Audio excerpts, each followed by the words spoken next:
Halo teman-teman semuanya, kali ini kita akan membahas tentang analisis uji tanda untuk dua sampel yang saling berhubungan. Nah, uji tanda ini itu biasanya digunakan untuk menguji hipotesis komparatif dua sampel berpasangan bila datanya ini berskala atau berbentuk ordinal. Nah, teknik ini biasanya dinamakan dengan uji tanda ya karena data yang akan dianalisis itu dinyatakan dalam bentuk tanda-tanda, yaitu bisa saja jadi tanda positif ataukah negatif. Nah, makna dari tanda tersebut ini itu dalam suatu penelitian tidak menanyakan berapa besar pengaruhnya secara kuantitatif, tetapi hanya pernyataan mempunyai pengaruh apakah data itu positif atau negatif. Nah, apa sih yang dimaksud dengan uji tanda dan bagaimana cara menerapkan uji tanda tersebut di SPSS?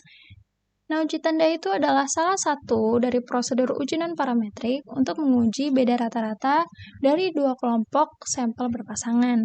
Nah, biasanya pasangan-pasangan ini dalam penelitian ya boleh berasal dari populasi yang berbeda, misalkan dalam hal usia, jenis kelamin, intelijensia, dan sebagainya. Nah, biasanya berupa data positif dan negatif yang diambil berdasarkan perbedaan nilai antara satu dengan yang lain dalam pasangan tersebut. Jika kelompok pertama dan kelompok kedua mempunyai nilai yang sama, maka nanti akan diberi tanda 0. Nah, tanda 0 ini akan dikeluarkan dari analisis karena dianggap tidak memiliki pengaruh dan dari keadaan sebelum dilakukan analisis dan sesudah diberikan perlakuan itu tidak memiliki perubahan. Misalkan dalam contoh itu situasi itu menggambarkan kondisi A, lalu diuji menggunakan uji tanda dan diperlakukan menjadi situasi B. Nah, itu nanti kita akan analisis apakah dari situasi A dan situasi B ini memiliki perbedaan dan perbedaan itu apakah akan menjadi lebih baik ataukah jadi lebih buruk. Nah, bagaimana cara menentukan uji tanda tersebut? Yang pertama itu adalah harus menentukan hipotesis. Nah, untuk menguji hipotesis ini dapat menggunakan rumus Z yang ada di bawah ini, atau bisa saja rumusnya itu berubah menjadi seperti kotak yang ada di sini. Langkah selanjutnya yaitu kita harus menguji statistiknya dulu, lalu menentukan wilayah kritis. Nah, dalam wilayah kritis ini, kita itu bisa menolak H0 atau H awal jika p-value-nya itu lebih kecil dari alfa. Dan kita bisa menolak HA atau hipotesis akhir jika p-value-nya itu lebih besar dari alfa. Baru kita dapat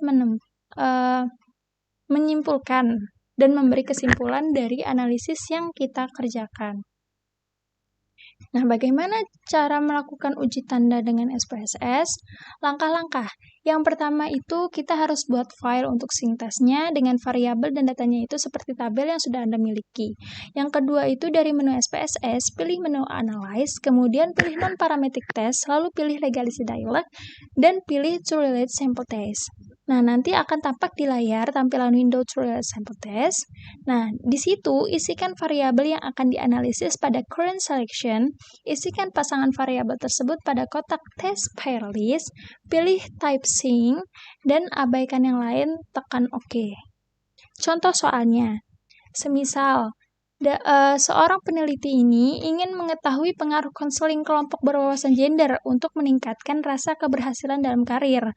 Nah, untuk itu dilakukan penelitian pra-eksperimental pada siswa kelas 11 SMA yang berjumlah 30.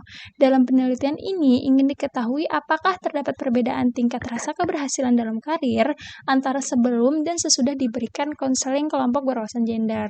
Nah, datanya itu adalah sebagai berikut. Jadi ini ada 30 data, dan ini nilai-nilai sebelum dilakukan konseling, dan ini nilai sesudah dilakukan konseling. Nanti dalam melakukan SPSS ini kita bisa langsung masukkan datanya langsung ke SPSS seperti di sini ya. Kita isi sampai 30 data. Tapi sebelumnya itu kita harus masuk ke variable view. Ini kita isi di kolom 1 itu keadaan sebelum dan di 2 itu adalah keadaan sesudahnya. Lalu kita balik lagi ke data view, pilih analyze, pilih non-parametric test, legality dialog, dan to relate samples. Nah, di sini nanti kita blok langsung keadaan sebelum dan sesudah, pindahkan ke kolom test pair, lalu pilih test type-nya itu sync dan tekan OK.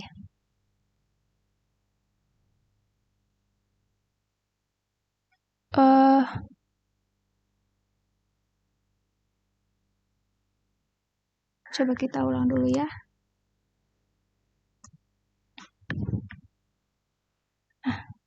Tekan OK.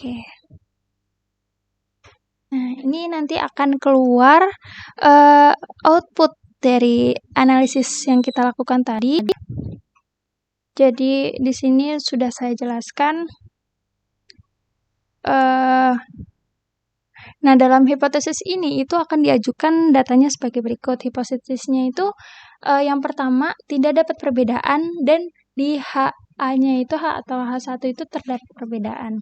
Jadi setelah dianalisis, itu interpretasinya dari data tabel yang ada di sini itu berdasarkan tabel frekuensi itu terlihat bahwa ada 30 data dan terdapat tanda 0 dalam perbedaan negatif. Terdapat 27 data dengan perbedaan positif dan terdapat 3 data dengan perbedaan data 0 atau pasangan data yang sama nilainya. Totalnya nih 30. Nah, berdasarkan pada tabel frekuensi, ini juga dapat dipahami bahwa terdapat data dengan perbedaan positif dengan jumlah 27 yang menunjukkan 27 ini terjadi perubahan yang positif. Nah, selanjutnya itu berdasarkan hasil analisis uji tanda diperoleh Z hitungnya itu sebesar minus 5,004. Berarti Z hitungnya itu lebih besar daripada Z tabel, maka H0 ditolak dan HA diterima. Artinya terdapat perbedaan rasa keberhasilan dalam karir antara sebelum dan sesudah diberikan konseling berwawasan gender. Nah, untuk mempermudahkan di mana kedudukan Z hitung dan Z tabel, maka perlu dibuat gambar seperti berikut ini. Dalam gambar tersebut terlihat bahwa ternyata harga Z hitung berada di dalam daerah penerimaan H0, di mana Z hitung lebih besar daripada Z tabel. Nah, berdasarkan data pada kolom asing-sing 2 to tail sebesar 0,000 atau signifikansinya 0,05, maka H0 ditolak dan H diterima. Artinya, terdapat perbedaan rasa keberhasilan dalam karir antara sebelum dan sesudah diberikan konseling kelompok. Kesimpulannya itu adalah, berdasarkan penelitian ini dapat disimpulkan bahwa terdapat perbedaan tingkat rasa keberhasilan dalam karir antara sebelum dan sesudah diberikan konseling kelompok berwawasan gender, di mana setelah diberikan konseling kelompok berwawasan gender ini, jumlah siswa yang meningkat rasa keberhasilan dalam karir itu lebih besar daripada sebelum diberikan konseling kelompok. Kurang lebihnya mohon maaf. Wassalamualaikum warahmatullahi wabarakatuh.